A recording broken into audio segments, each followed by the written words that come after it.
The spotlight burns into my skin. 1,000 faces blur before me, but the four in the front row remain in perfect, painful focus. I grip the edges of the podium, the cool metal grounding me as the teleprompter blinks to life. The red recording light on my lapel mic pulses like a tiny heartbeat. I take a breath, then I speak, deliberately leaning into the rolled R's and stretched vowels I've spent years trying to soften. Innovation does not come from sameness. It comes from the edges, from the outsiders, from those who see differently because they are different. Madison shifts uncomfortably in her seat. I lock eyes with her, my ex-best friend, watching recognition dawn on her face as the cadence of my words matches exactly the recording she made of me 2 years ago. The same recording she shared with the entire office, their laughter cascading through the break room while I stood frozen outside the door, coffee growing cold in my trembling hands. Just yesterday at the pre-conference mixer, she leaned close to me, vodka martini on her breath, pearl necklace swinging dangerously close to my face. "No one respects immigrant success stories anymore, Sophia," she whispered with fabricated concern. "You should stick to tech talk tomorrow, not your personal journey. The board members will be there. Why risk being misunderstood?" Now I smile directly at Madison as I continue, my accent wrapping confidently around each syllable. The same words she once mocked, now repurposed as powerful rhetoric. The audience leans forward collectively, captivated. Beside Madison sits Raj, my former team leader, now chief technology officer. The man who presented my algorithm as his own while I sat silently in the back of the room. His fingers tapped nervously on his knee. Next to him, Neil, the boyfriend who walked away when my career collapsed, now back with investment capital and sudden renewed interest. He's checking his phone under the table, brow furrowed at some notification. And finally, my sister Ava, wearing the designer dress I paid for, her expression a complex mixture of shame and calculation. I continue speaking, the weight of the past 2 years propelling each word forward like a perfectly aimed arrow. When you silence an accent, you silence innovation itself. The red recording light blinks steadily. The revenge cycle begins again. I wake up in my apartment, heart hammering. The dream is always the same, standing on stage, confronting them all at once. But the reality requires patience, methodical steps.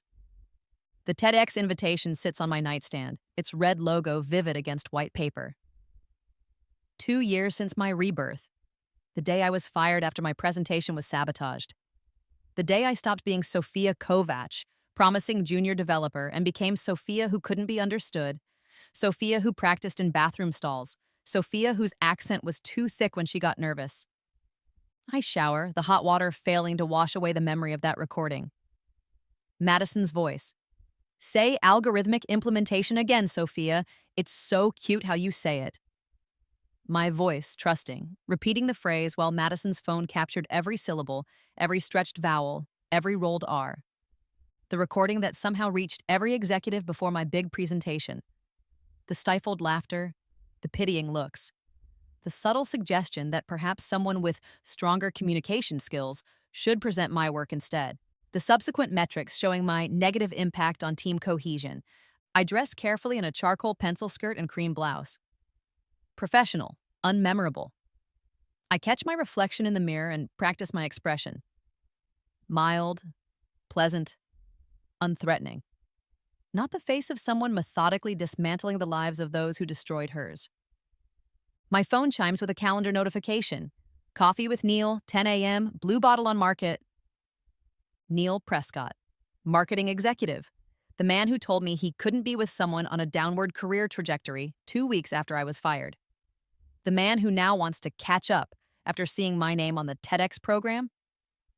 I remember how he used to correct my pronunciation. His palm on my thigh under restaurant tables, squeezing slightly when I said something too foreign. Always with a smile, always helping.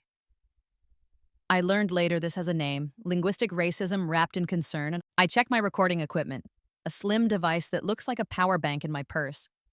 The latest in a collection I've amassed over the past year. Evidence gathering, Elizabeth calls it. I call it insurance. Blue Bottle is crowded with tech workers and tourists. Neil is already seated, 2 coffees on the table, his smile bright and practiced. He stands when he sees me, arms opening for a hug. I step into with calculated hesitation. Sophia, you look amazing. His cologne is different, but his eyes are the same, already looking past me, scanning the cafe to see if anyone important notices him with me. Thank you for reaching out, I say, softening my voice, allowing my accent to recede. He likes the illusion that he helped fix my speech. It's been a long time. Too long, he agrees, sliding back into his seat. When I saw your name on the TEDx lineup, I couldn't believe it. You've really bounced back. I take a small sip of the coffee he ordered me. Oat milk latte, too sweet. He remembers nothing about me. It's been a journey, I say, activating the recording device with a casual brush against my purse. I'm still surprised they selected me. Don't sell yourself short. You were always brilliant. His smile doesn't reach his eyes. Just needed the right packaging. I flinch slightly, giving him the reaction he expects. I suppose. So, he leans forward, lowering his voice conspiratorially. Word is some investors are looking for the actual developer behind Synchronicity's algorithm, the one Raj has been parading around as his brainchild. I widen my eyes, the picture of innocence. Really? Why would they think it wasn't his?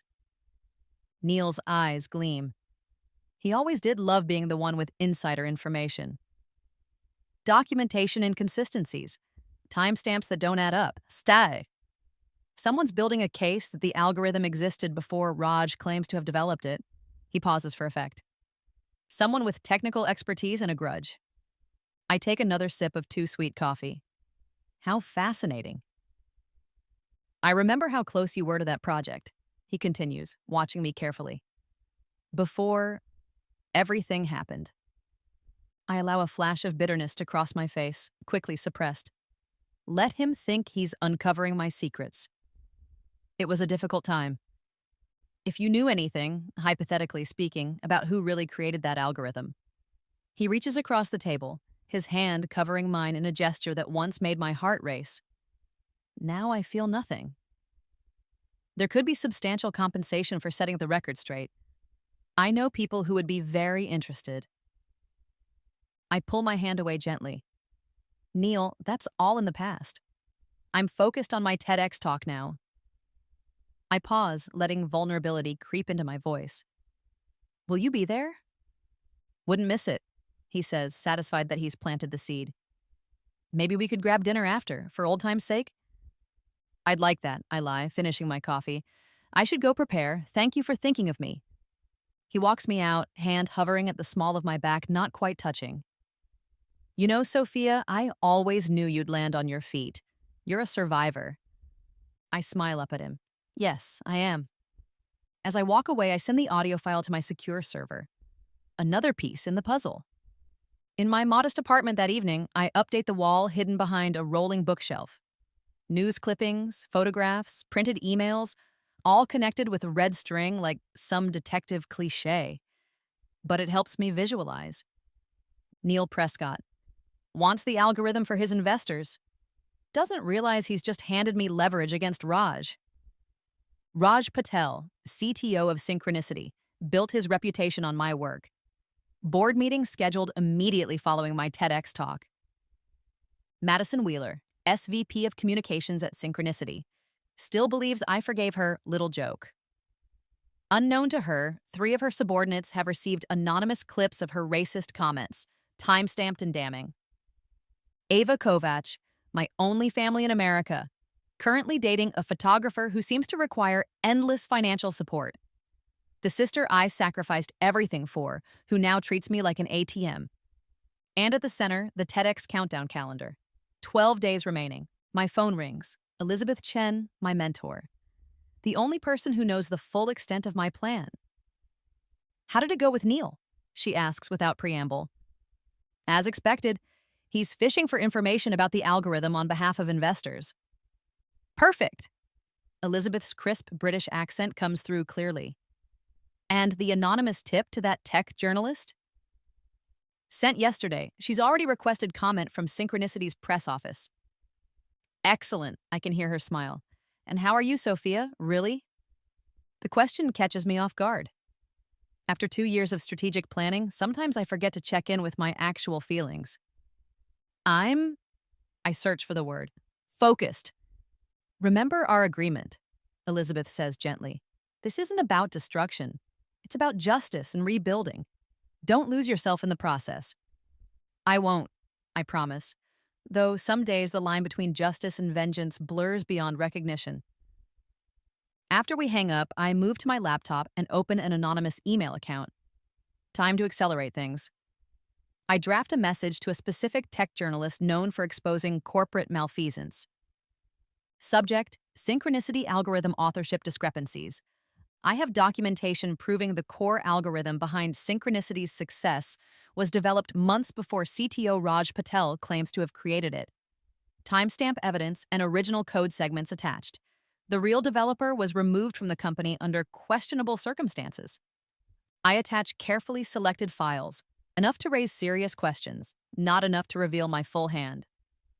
Send. The countdown continues. My sister Ava's apartment is in the trendy part of the Mission District, a place she couldn't possibly afford on her part-time yoga instructor salary. The doorman gives me a knowing look as I enter. I'm not the only family member subsidizing Ava's lifestyle. She buzzes me up, greeting me with an enthusiastic hug that smells of expensive perfume. Sophia, I wasn't expecting you today. Thought I'd surprise you, I say, allowing my accent to flow naturally. Around family, I never hide it. I was in the neighborhood. Come in, come in. She ushers me inside, hastily gathering scattered items, a men's watch, empty champagne bottles, a credit card statement. Her apartment is filled with luxury items. A restoration hardware sofa, a large screen TV, designer shoes scattered by the door. All purchased with the emergency transfers I send when she calls crying about rent or medical bills. Can I get you anything? Tea? I have that Croatian kind you like. Tea would be nice, I say, noticing a stack of shopping bags in the corner, tags still attached to the items spilling out.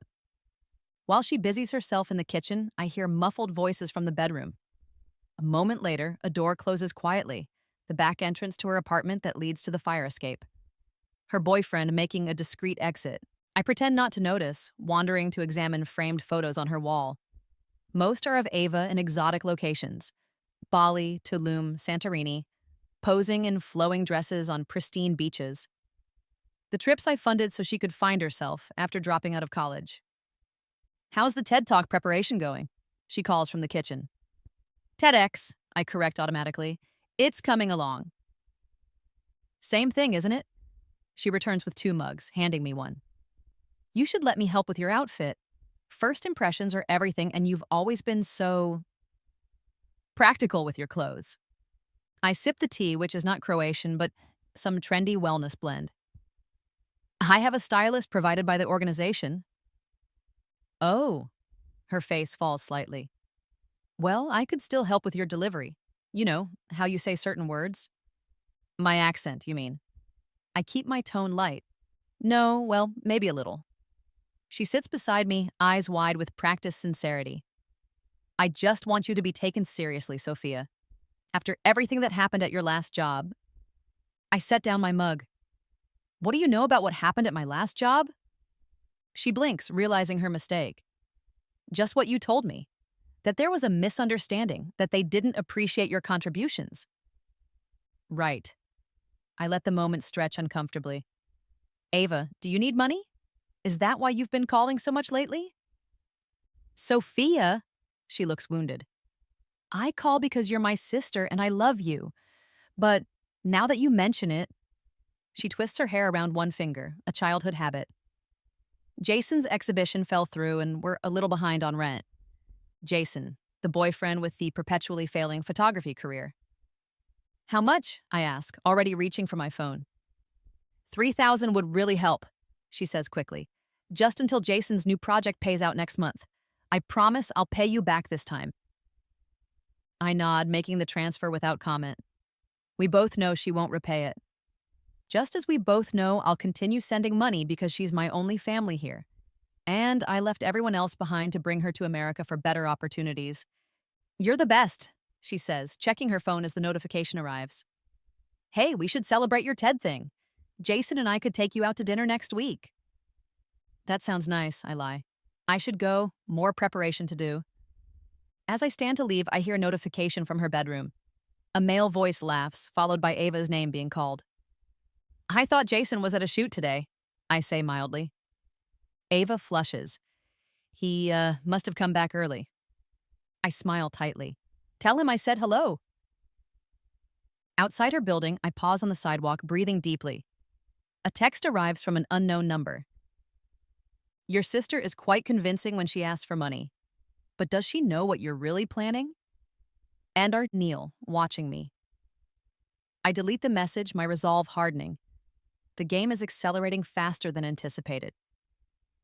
Time to visit Synchronicity's open house.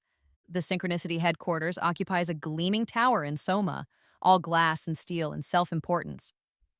Today, their lobby is transformed for their quarterly innovation showcase, where they parade their latest advancements before investors and press. I adjust my wig, honey blonde, shoulder length, and straighten my glasses, large frames with clear lenses. A simple disguise, but effective. No one looks closely at a blonde woman who speaks without an accent. I practiced in front of my mirror for hours. Hi, I'm Sophia King, TechCrunch. American vowels, flat and wide. The name's similar enough to my own that I'll respond naturally, different enough that no one will make the connection. I move through the crowd, press badge prominently displayed, recording device disguised as a power bank in my hand. No one gives me a second glance as I approach the main showcase, where Raj stands proudly beside a display of their breakthrough algorithm, my algorithm, now powering their flagship product. The mathematic elegance is what makes it unique, he's explaining to a cluster of investors. The way it processes neural feedback loops while maintaining data integrity, that was my breakthrough moment. I slide to the edge of the group, voice recorder subtly positioned. And how long did it take you to develop this approach? Asks a woman in an expensive suit. Raj smiles modestly. The core concept came to me about 3 years ago, but refining it took another 6 months of intensive work. 3 years ago, when I was still at the company, showing him early prototypes that he dismissed as interesting but impractical. It's revolutionary, says another investor. No wonder Microsoft and Google are both rumored to be circling with acquisition offers. Raj straightens his tie, the picture of humble pride. We're exploring all options that would allow us to scale our innovation responsibly. I move away before my disguise is tested by proximity, drifting toward the refreshment table where Madison holds court, champagne flute in hand, surrounded by junior staff members. The key to effective communication, she's saying, is consistent messaging. Everyone needs to sound like they're from the same company, the same vision. The irony almost makes me laugh. Madison Wheeler, who built her career on making others conform to her narrow definition of professional communication. I pretend to check my phone while edging closer.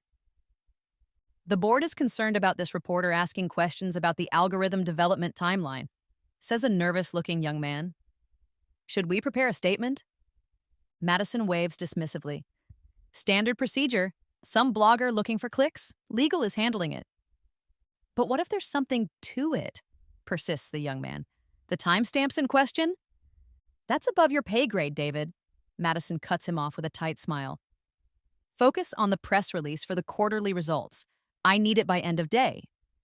She dismisses her underlings and moves toward a quiet corner, phone pressed to her ear. I follow at a discreet distance, recording device ready.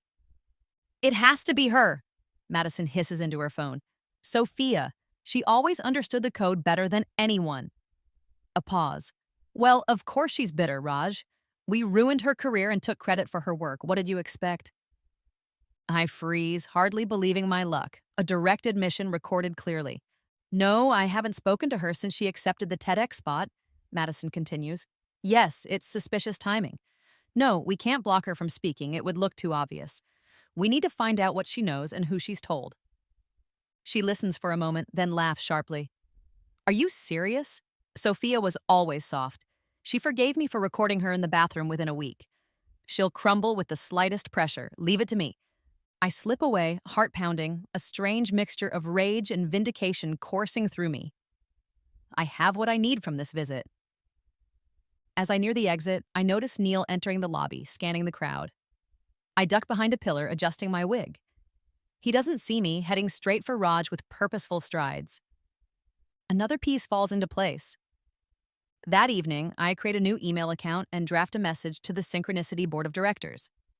I attach the recording of Madison's admission, along with documentation proving my authorship of the algorithm, timestamps, original code segments, early design notes in my distinctive style.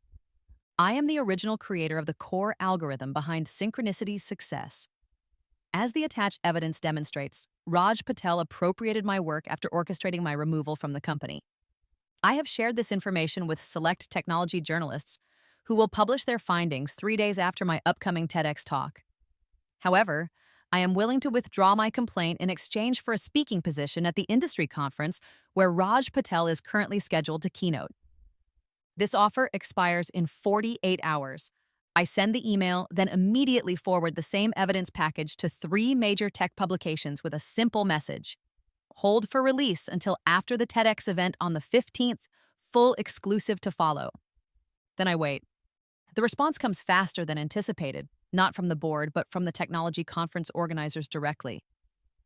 Ms. Kovac, we've received your portfolio and are impressed with your work on neural network algorithms. We would like to invite you to join our Emerging Technologies panel alongside Synchronicity's CTO Raj Patel and other industry leaders. Please confirm your availability at your earliest convenience. Regards, Melinda Zhao, Conference Director. I smile at my screen. Raj must have panicked and suggested adding me to his panel, a controlled environment where he can monitor what I say and spin it as mentorship.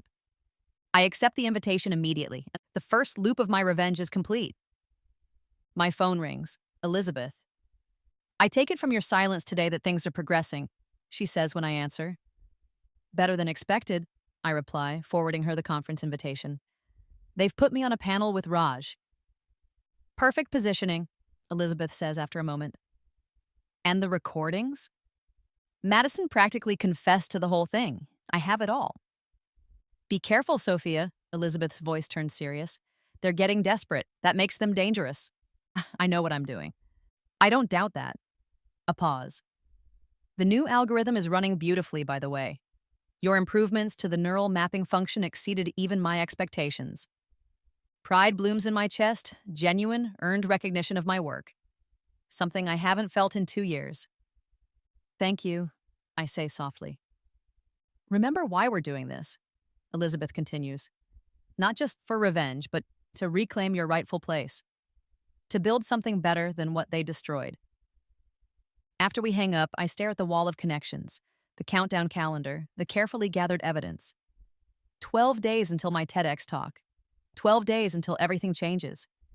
I touch the red string connecting all the players in this drama. Madison, who betrayed my friendship for office politics. Raj, who stole my work and built his career on it. Neil, who abandoned me when I was down, now circling like a vulture sensing opportunity. Ava, who takes and takes without thought.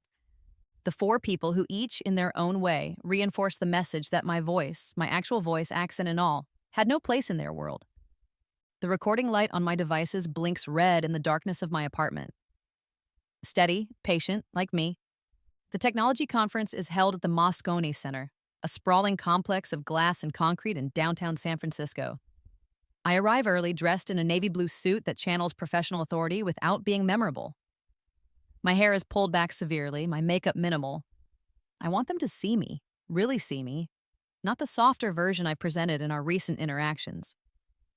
The green room buzzes with speakers checking presentations and networking. Raj stands in the center of a small group, gesturing animatedly, his signature red tie bright against his blue shirt. He falters mid-sentence when he spots me. Sophia, he says, recovering quickly. Wonderful to see you. I was just telling everyone about our panel. The possessive hour sticks in my throat. I smile tightly. I'm looking forward to it. Sophia Kovac? The conference organizer approaches with a tablet. We have you seated between Dr. Rankin and Mr. Patel on stage. Perfect, I say, meeting Raj's eyes with deliberate calm. He excuses himself from his admirers and moves toward me, lowering his voice. Sophia, I want you to know I fought to get you on this panel. I've always valued your contributions to the team. Have you?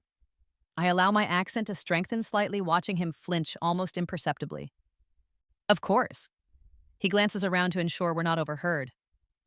Look, there's been some confusion about the development timeline of our core technology. Misunderstandings happen in collaborative environments. Misunderstandings, I repeat, the word heavy with meaning. We should present a united front today, he continues, his smile strained. Show the industry how synchronicity nurtures talent. Is that what happened to me? I was nurtured? His expression hardens briefly before smoothing into practiced concern. You had such potential, Sophia. That incident with the recording was unfortunate, but you know how Madison can be. Impulsive, not thinking through consequences.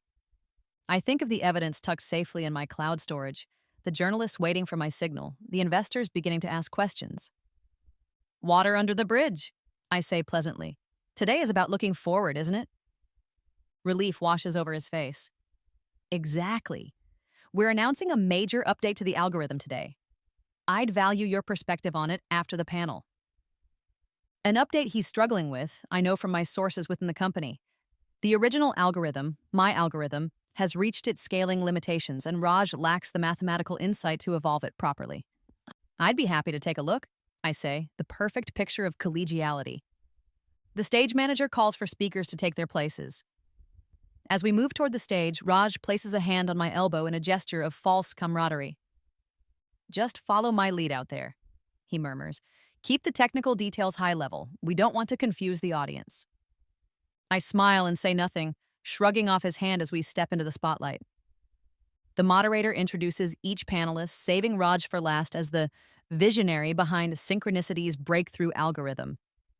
I maintain my pleasant expression as applause fills the auditorium. When my turn to speak comes, I lean deliberately into my microphone. Thank you for the invitation to join this distinguished panel, I say, my accent flowing freely, no longer constrained by shame or fear. I'm particularly interested in discussing the mathematical foundations of neural network algorithms and how cultural perspectives influence innovation approaches. Raj shifts beside me, clearly not expecting this level of technical specificity. The questions begin with softball industry trends, but soon a woman in the third row raises her hand. Miss Kovach, you were previously at Synchronicity during the early development phase of their core algorithm. How do you respond to recent articles questioning the authorship timeline? A murmur ripples through the audience. Raj tenses beside me. Collaborative environments can sometimes make attribution complicated, I say carefully, every syllable precise, despite, or perhaps because of, my accent. What matters is that revolutionary ideas find their way to implementation, regardless of their origin. But specifically, the woman persists, the timestamps on certain code repositories suggest the algorithm existed months before Synchronicity claims. The moderator attempts to intervene, but I gently continue. Innovation is rarely linear, I say. Ideas evolve through many iterations and contributions. What's most interesting to me is how the foundational mathematical concept, the nested feedback loop with preservation of original input signals, creates such elegant scalability. I turn slightly toward Raj. Perhaps Mr. Patel can explain how he arrived at that particular mathematical approach. It's quite distinctive. Sweat beads on Raj's forehead as every eye turns to him. This specific mathematical technique was my signature, documented in my graduate thesis years before. As Sophia correctly notes, he begins, voice slightly strained, it's an elegant solution. The nested feedback approach came to me while reviewing some academic papers on neural networks. I believe in standing on the shoulders of giants. Which paper specifically? Asks another audience member. I work in that field and would love to read them. Raj fumbles, mentioning vague sources while I sit quietly, watching him dig his hole deeper with each evasive answer. When the panel concludes, audience members cluster around me, asking increasingly technical questions that I answer with precision and confidence, my accent no longer hidden but emphasized. Raj stands at the edge of the group, face tight with controlled panic. As the crowd disperses, he approaches me, smile fixed but eyes cold. Quite a performance, Sophia. I didn't realize you were so comfortable with public speaking now. I've had time to practice, I say simply. 2 years of rebuilding tends to develop new skills. We should talk privately, he says, glancing around. About your future, I think there could be a place for you at Synchronicity again. How generous, I reply. After today, I suspect there will be many conversations about the future, yours and mine. I leave him standing there, my steps light with the first taste of public vindication. My phone buzzes with a text as I exit the conference center. Impressive panel appearance. Lunch tomorrow for old time's sake. Madison. The suddenness of her outreach confirms my strategy is working. News of my performance has reached her already, along with the audience questions about algorithm authorship. She's scrambling to assess the threat. I accept the invitation, naming a busy restaurant where we're likely to be seen together. Let people witness her apparent reconciliation attempt. That evening, I carefully prepare my recording equipment.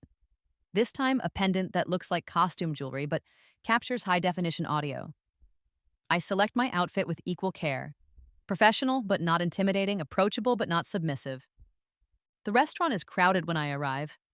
Madison is already seated at a prime table, her blonde hair perfectly styled, her smile bright and artificial when she spots me.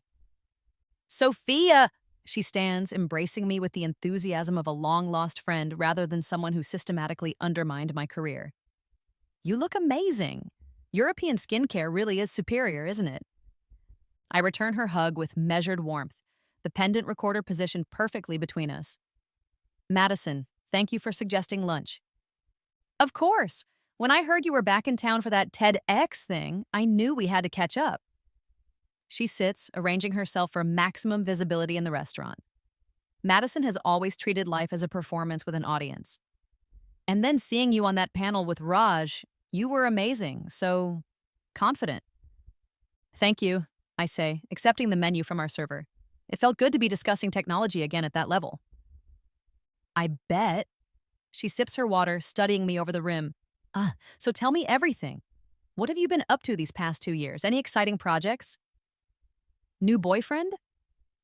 I give her the sanitized version of my life since Synchronicity.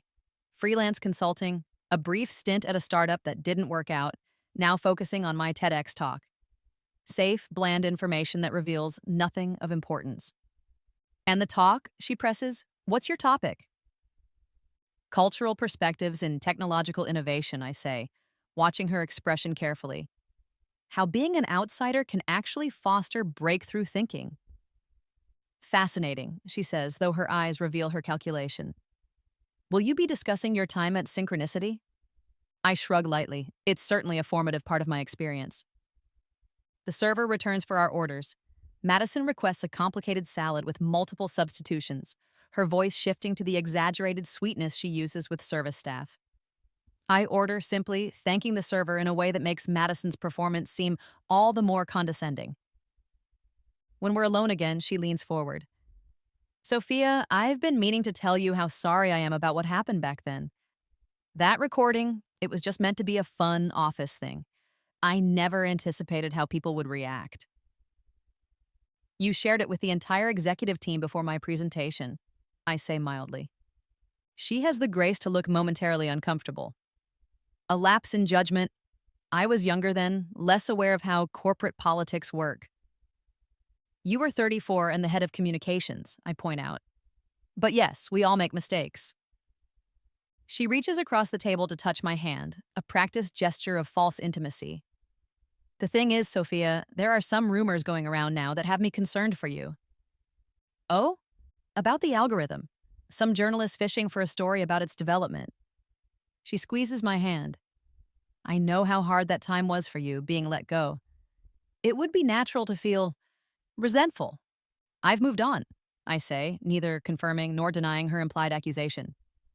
That's so healthy, she says with palpable relief. Because between us, Raj is under a lot of pressure right now. The board, the investors, everyone wants results from the next iteration, and there have been some challenges. Technical challenges? I ask innocently. Something about scaling issues, she says vaguely. You know how Raj is with the technical details? Says everything in engineering jargon. Algorithmic implementation, she adds, mimicking my accent with a laugh that's meant to be affectionate but lands as mockery. I let the moment hang, watching her realize her mistake. Sorry, she says quickly. Old habits.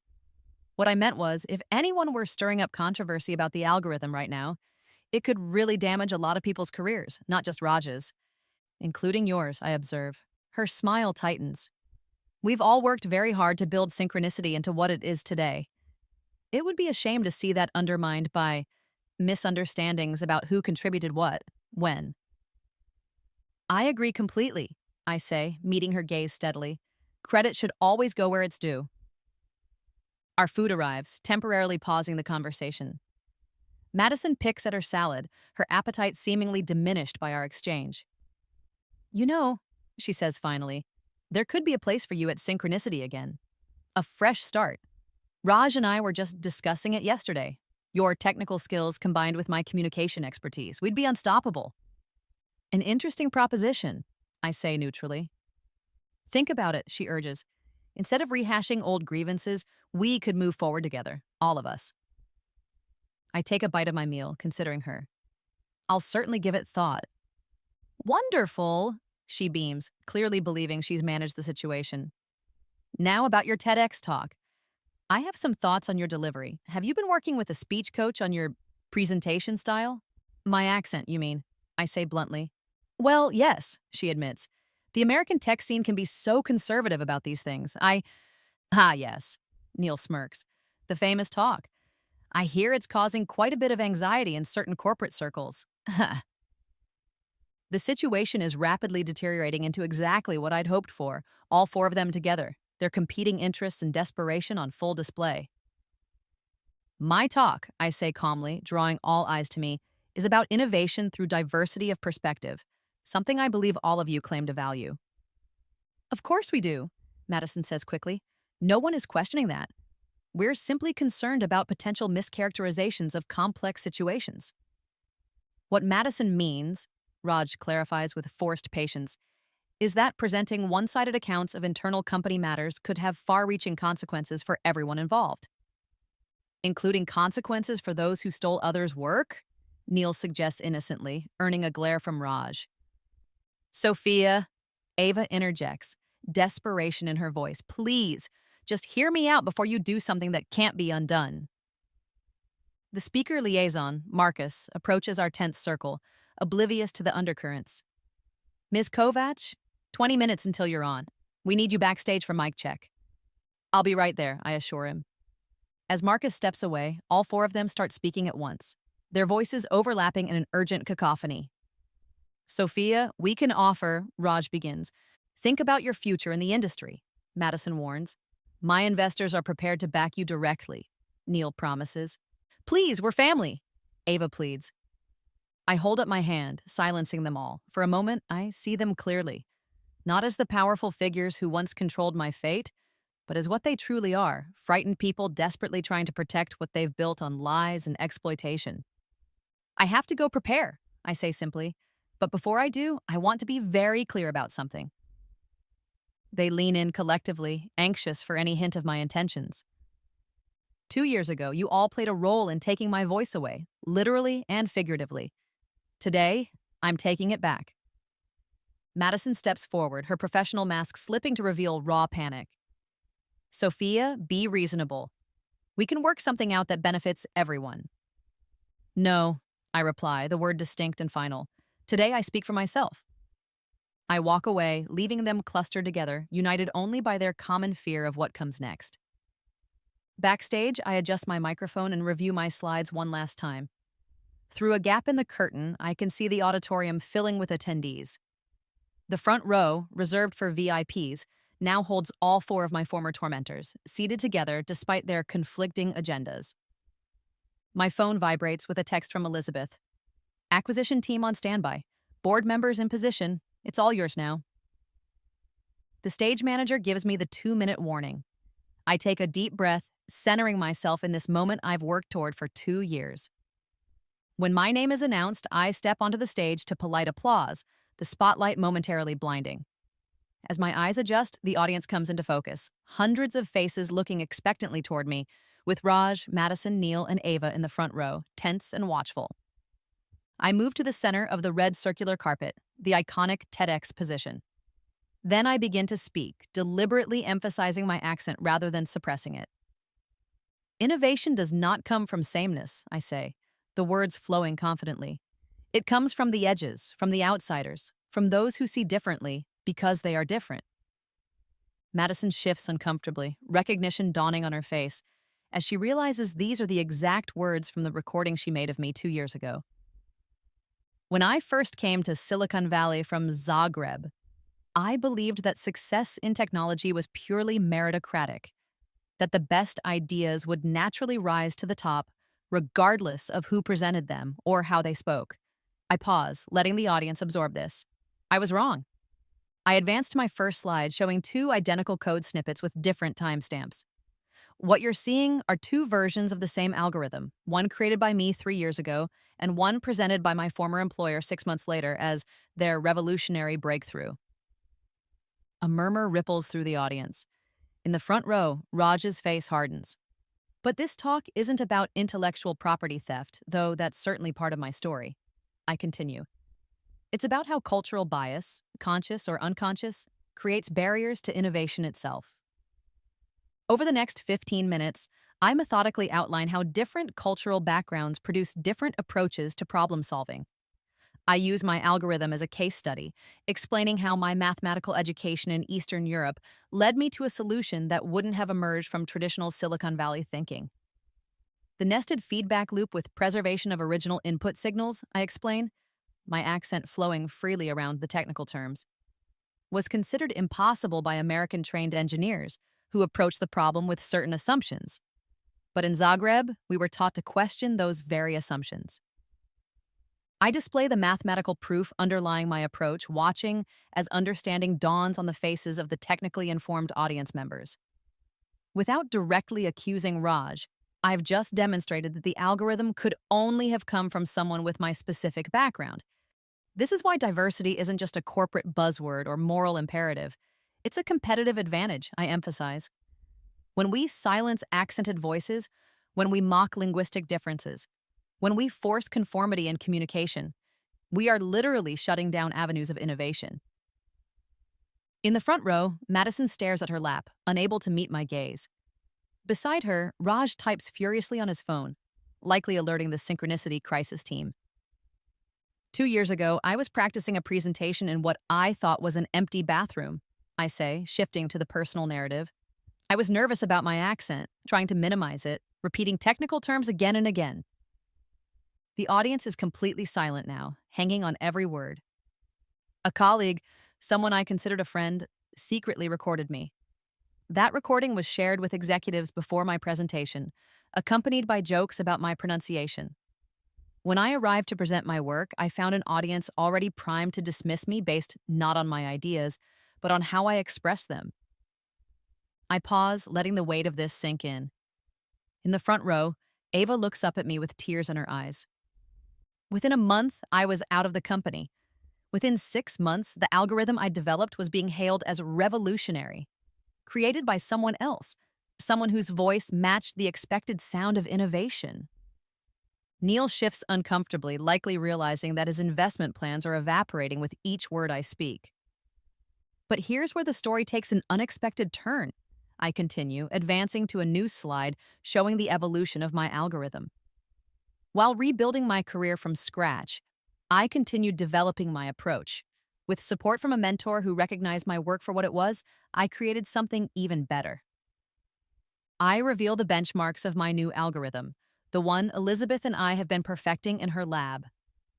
The metrics show performance far exceeding what Synchronicity has achieved with their stolen and poorly implemented version. This new algorithm, fully documented and legally protected, is the foundation of a new company launching next week, I announce. A company built on the principle that innovation speaks in many accents and success comes to those who listen to them all. As I conclude my talk, notification sounds begin pinging from phones in the audience, particularly from the board members seated throughout the auditorium. The press release Elizabeth timed to coincide with the end of my presentation has just gone live, announcing the imminent acquisition of Synchronicity by Cambridge Innovation Labs, with me named as incoming CTO. Thank you, I say simply, stepping back as applause erupts throughout the auditorium. As I exit the stage, I catch a final glimpse of the front row. Madison stares at her phone in shock. Raj is already on a call, his face ashen. Neil looks calculating, likely trying to determine if there's still profit to be salvaged. And Ava simply looks proud. Backstage, I check my own phone to find a message from Elizabeth. Magnificent. The board members are already calling emergency meetings. Raj is finished. Your office will be ready Monday morning. Another notification appears, an email from the Stanford Computer Science Department, offering me an adjunct teaching position focused on alternative approaches to algorithm development. I allow myself a moment of pure satisfaction, 2 years of careful planning finally bearing fruit. This was never just about revenge. It was about rebuilding something better from the ashes, just as Elizabeth said. My phone rings, Madison calling, desperate no doubt for damage control. I decline the call and step into my new future. The post-talk reception is held in the same atrium as the pre-event mixer, now filled with attendees discussing the day's presentations. I enter to find myself immediately surrounded by people eager to connect, venture capitalists, fellow technologists, academics. Your mathematical approach to the feedback loop problem is revolutionary, says a professor from MIT. We'd love to have you guest lecture next semester. The cultural perspective you brought to algorithm development is exactly what our diversity initiative needs to highlight, says a Google executive. Would you consider consulting with our team? I accept their business cards, promising to follow up next week.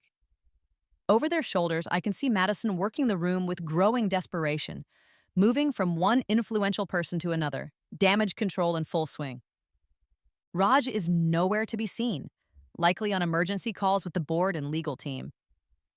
Neil hovers at the edge of the crowd surrounding me, waiting for an opportunity to reassert himself in my success story. Miss Kovach? A young journalist approaches, recorder in hand. Emily Chen from TechCrunch. Would you comment on reports that Cambridge Innovation Labs is acquiring Synchronicity, with you slated to become CTO? Before I can respond, Madison materializes at my side, her practiced smile firmly in place. Sophia is focusing on her research right now, not corporate speculation. But Synchronicity has always valued her contributions and perspectives. That's not what she said in her talk, the journalist counters. Miss Kovach, did Synchronicity executives mock your accent and steal your algorithm as your presentation implied? Madison's smile freezes. Sophia's talk used personal experiences to highlight broader industry issues. Any specific references were anonymized to protect privacy. Actually, I say, gently removing Madison's hand from my arm, my talk was completely factual. The algorithm in question was developed by me in 2021, as the timestamps in my presentation clearly showed. As for the recording incident, I never named the colleague responsible. But it was someone at Synchronicity, the journalist presses. Yes, I confirm. Someone who recently offered me a position back at the company in exchange for changing my talk to praise their inclusive culture. The journalist's eyes widen as she glances between Madison and me. May I quote you on that? Absolutely, I say. Full transparency is essential in addressing systemic bias in tech. Madison's professional veneer cracks. Sophia, a word in private, please? Excuse us, I tell the journalist, allowing Madison to guide me to a quieter corner of the reception. What are you doing? She hisses once we're alone. You've made your point, the talk is done, there's no need to continue burning bridges. I'm not burning bridges, Madison. I'm being honest, something you might want to try. This isn't about honesty, it's about survival, she counters. Do you think anyone in this industry has clean hands? We all do what's necessary to succeed.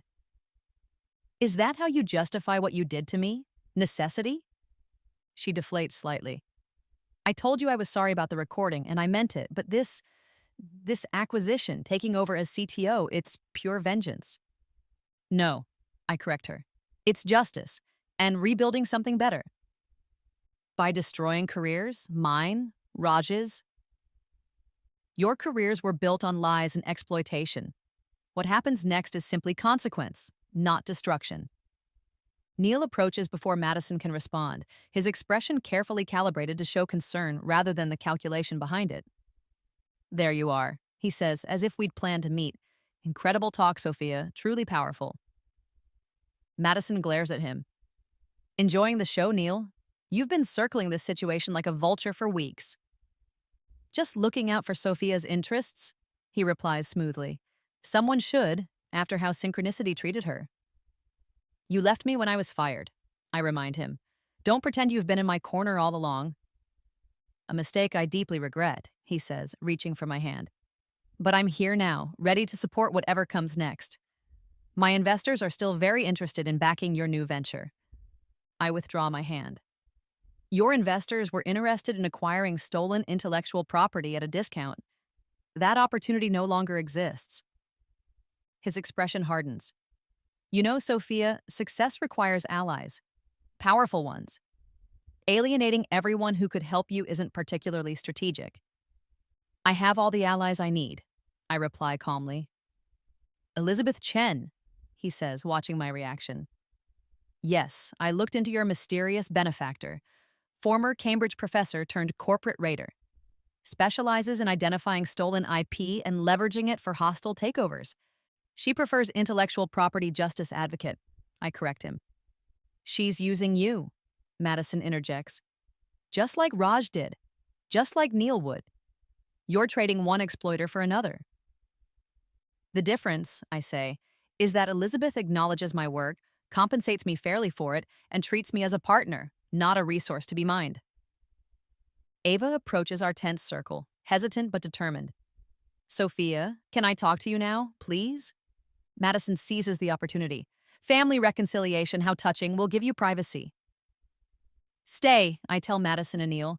Whatever Ava has to say can be said in front of you. Ava takes a deep breath. I betrayed you. Multiple times. Not just with Neil, but with Jason, too. He wasn't just my boyfriend, he was working with Neil's investment group. They wanted information about your plans, your evidence. Neil's expression confirms her confession. Business intelligence gathering, standard practice. There's nothing standard about paying someone's sister to spy on them, I counter. It wasn't just about the money, Ava continues, tears forming. Jason made me feel special, like I was part of something bigger than myself. He said helping Neil's group acquire the algorithm would create opportunities for both of us. While ensuring Sophia got nothing, Madison observes with unexpected insight. Ava nods miserably. I didn't see it that way at first. I told myself you were doing fine, rebuilding your career. That this was my chance to stop depending on you for once. By stealing from me instead, I say quietly.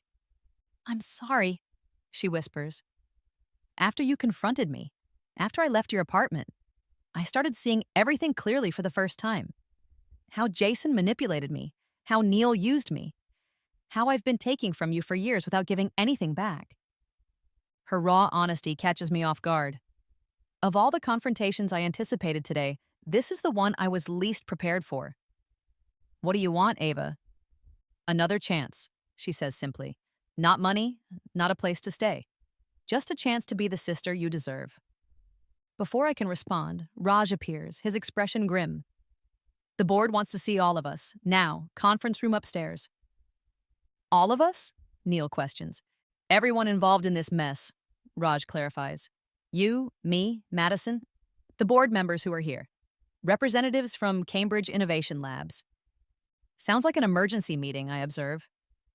It is, Raj confirms, his professional facade cracking.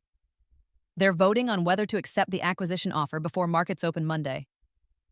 They can't do that without full board presence, Madison objects. They can with a quorum, which they have here today thanks to your insistence that everyone attend Sophia's talk. Raj's voice is bitter. You practically ensured they'd all be in the same place when this bomb dropped. Madison pales as she realizes her role in orchestrating the perfect conditions for today's coup. I need to be there, she says, already moving toward the exit. We all do, Raj insists, including you, Sophia. Elizabeth Chen specifically requested your presence. Neil straightens his tie. As a potential investor in synchronicity, I should also attend. Former potential investor, Raj corrects coldly. Your group's offer is no longer under consideration. As they all turn to leave, Ava catches my arm. What about me? I consider her, my only family in America.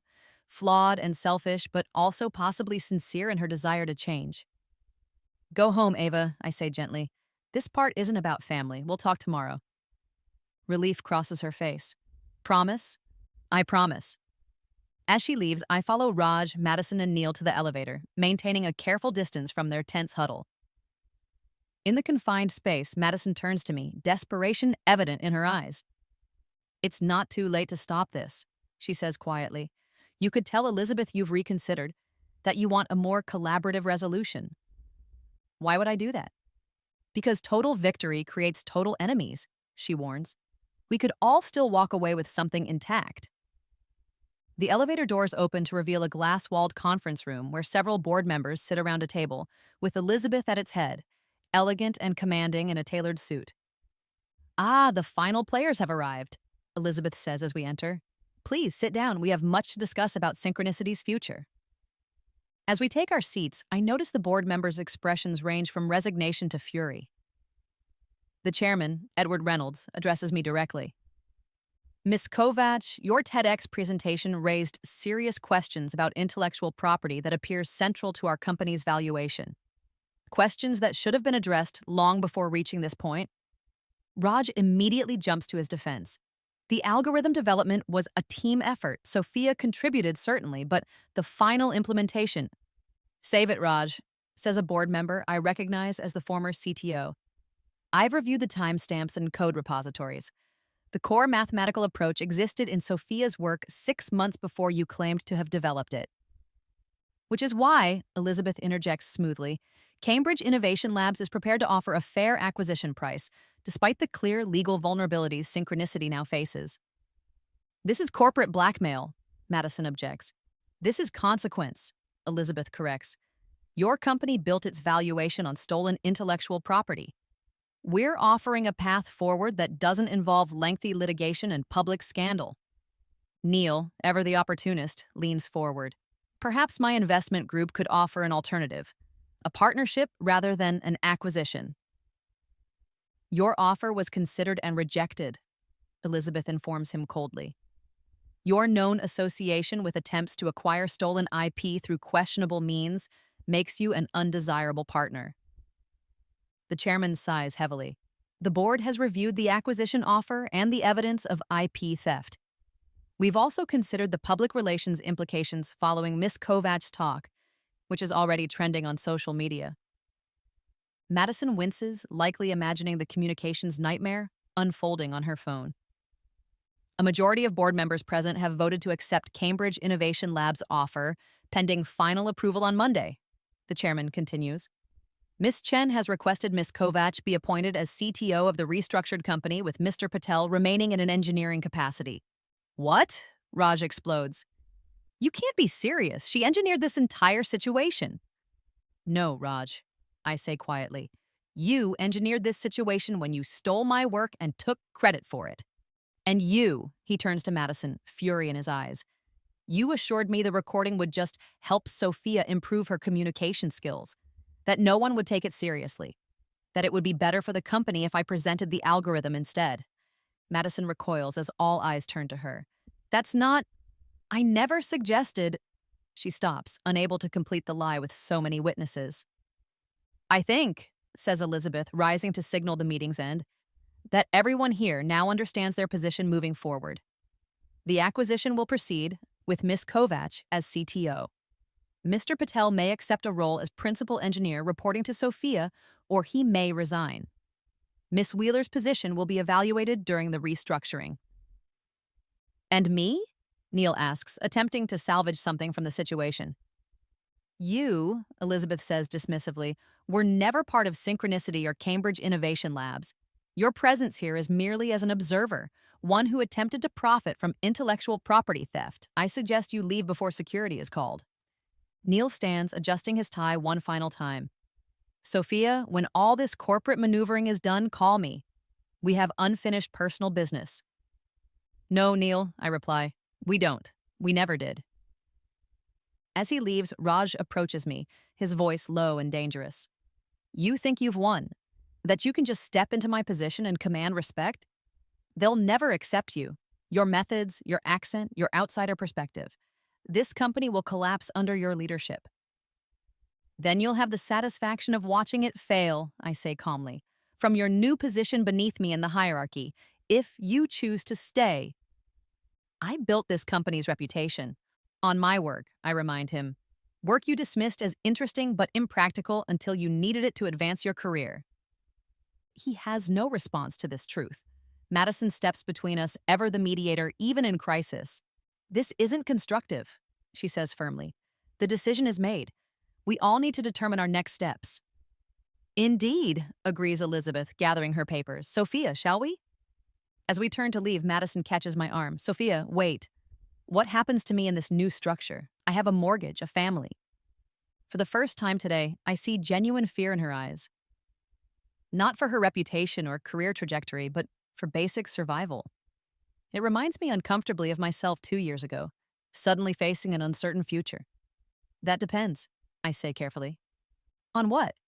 On whether you're willing to acknowledge what you did publicly, make amends, and commit to actual change. Not just in words, but in actions. She swallows hard. And if I am? Then there might be a place for you in communications, not as SVP, but in a role where your talents can contribute without the power to harm others as you harmed me. Relief floods her face. Thank you. I won't forget this. Neither will I assure her, before following Elizabeth to the elevator. Once we're alone, Elizabeth gives me an appraising look. You're showing more mercy than I expected. It's not mercy, I correct her. It's breaking the cycle. They became what they are by exploiting others. I refuse to continue that pattern. Even with Raj? After everything he took from you? I consider this. Especially with Raj. Making him report to me, watching him struggle to implement my new algorithm after claiming to have created the original, that's a more fitting consequence than firing him outright. Elizabeth smiles slightly. You've grown since that day in the coffee shop. I wasn't wrong to bet on you. No, I agree as the elevator doors open to the lobby. You weren't? Outside, the San Francisco afternoon is unexpectedly clear, the fog that typically shrouds the city temporarily lifted, a metaphor too obvious to ignore. What now? I ask Elizabeth as we walk toward her waiting car. Now, she says, we build something better, just as we planned. As we drive away from the Yerba Buena Center, I look back at the building where everything has changed. Somewhere inside, Raj and Madison are confronting their new reality. Neil is calculating his next opportunity. Ava is perhaps truly considering her future for the first time. And I am moving forward, my voice, accent and all, finally and irrevocably heard 1 year later. The fog rolls beneath my feet as I stand on the balcony of my penthouse office, overlooking the San Francisco Bay. From this height, the city appears peaceful, its constant motion temporarily hidden beneath the ethereal white blanket that parts occasionally to reveal glimpses of life below. My assistant knocks gently before entering with a stack of documents. The final acquisition papers for Synergetic Systems, Ms. Kovach. They've accepted our offer. Thank you, Diane, I say, taking the folder. Has legal completed their review? Yes, everything is in order. She hesitates before adding, Mr. Patel's team was particularly thorough with their documentation this time. No inconsistencies in the timestamps. I smile slightly at the observation. Raj has learned his lesson well over the past year. As principal engineer under my direction, he's been methodical, precise, and careful to attribute every idea to its proper source. The humiliation of his demotion has transformed into a newfound respect for process, and for me, though he'd never admit it openly. Thank you, Diane. Please let the board know I'll join the call in 20 minutes. Alone again, I review the acquisition documents. Synergetic Systems, once Synchronicity's main competitor, is now being folded into our expanding portfolio. The company Raj built on my stolen work is now mine to direct, restructure, and improve. But that's not the victory that matters most. My phone chimes with a video call notification. Elizabeth Chen's name appears on the screen. Sophia, she greets me when I answer, her London office visible in the background. I've just reviewed the quarterly numbers, impressive growth, especially in the educational division. Thank you, I say. The scholarship program is exceeding expectations. We've already identified 3 extraordinary students from Eastern Europe whose approaches to neural network design show remarkable promise. Students with distinct accents, no doubt, Elizabeth observes with a knowing smile. Precisely. And our mentorship program pairs them with industry leaders who value their unique perspectives rather than trying to erase them. Elizabeth nods approvingly. A fitting legacy. Speaking of which, have you seen the business school case study making the rounds? They're using your TEDx talk as a textbook example of resilience and ethical leadership. I have, I admit. It's surreal to see my experience analyzed in academic settings. Not surreal, deserved, Elizabeth corrects. You've created something truly remarkable from what could have been merely a revenge story. The Cambridge Kovac algorithm is now the industry standard, and your leadership approach is being studied alongside it. We discuss expansion plans for another 20 minutes before concluding the call. As I prepare for the board meeting, my phone chimes with a different notification, an email containing a link to a viral video compilation. The video, created by a popular tech commentator, juxtaposes clips from my TEDx talk with the original recording Madison made of me practicing in the bathroom. The contrast is stark. The nervous, self-conscious woman trying to hide her accent versus the confident leader embracing it fully. The caption reads, "How Cultural Authenticity Transforms Innovation, the Sofia Kovac Story." The video has over 2 million views already. Below it is a comment from Madison herself. As the person who made the original recording, I can confirm this story is true. I've learned more about inclusive leadership from Sofia Kovac than from any corporate training program. My biggest professional mistake became my greatest learning opportunity as. Madison has kept her word over the past year. Though demoted from SVP to Communications Director, she's embraced her new role with unexpected humility, becoming an advocate for linguistic inclusion in corporate settings. Her recent TED Talk, not TEDx, but the main stage, focused on recognizing and addressing unconscious bias in professional communications. My assistant knocks again. "Miss Kovac, a package has arrived for you." She brings in a large envelope bearing a university seal. Inside is an invitation to speak at my sister Ava's college graduation. After our confrontation last year, Ava returned to school with a new focus, completing her business degree while working part-time at a local technology nonprofit. True to my word, I paid her tuition, but not living expenses. The struggle of supporting herself while studying has taught her the self-reliance she never developed while depending on me. Her graduation invitation includes a handwritten note. "Sophia, I wouldn't be here without you, not just because you paid for classes, but because you finally showed me what real strength looks like. I'm sorry it took me so long to see it. Love, Ava." I placed the invitation on my calendar, marking the date with a sense of quiet satisfaction. Family reconciliation wasn't part of my original plan, but it's perhaps the most meaningful outcome of the past year's transformation. "One more thing, Miss Kovac," my assistant says, returning with another folder. "HR forwarded this application for your personal review, as requested." I opened the folder to find Madison's recommendation of a new hire for the communications team, a young woman whose resume includes volunteer work teaching English to recent immigrants. At the bottom of the recommendation, Madison has written, "Her perspective on linguistic inclusivity is exceptional. She never once corrected my pronunciation during our 3 interviews." I smile at the observation and approve the hire. My computer chimes with a reminder for the board meeting. Before connecting, I review the company's latest financials. Revenue has doubled since the acquisition. The Cambridge Kovac algorithm, my algorithm now properly named, has applications far beyond what Raj ever envisioned when he stole the original version. But more importantly, our corporate culture has been transformed. Under my leadership, diversity of perspective isn't just tolerated, it's actively sought out and cultivated. Engineers and developers from non-traditional backgrounds are encouraged to approach problems in ways that reflect their unique educational and cultural experiences. The results speak for themselves in our innovation metrics. As I prepare to address the board, I glance at the framed print hanging beside my desk, a quote from my TEDx talk that has become something of a company motto. "Innovation speaks in many voices. The wise listen to them all." My accent, once mocked and used against me, is now recognized throughout the industry as the voice of authentic leadership. The algorithm that was stolen from me has been reclaimed and improved beyond what any of my former tormentors could have achieved. This was never just about revenge. It was about rebuilding, not just a career or a company, but a culture that recognizes the true value of different perspectives. I press the button to join the board meeting, ready to lead with my authentic voice, accent, and all.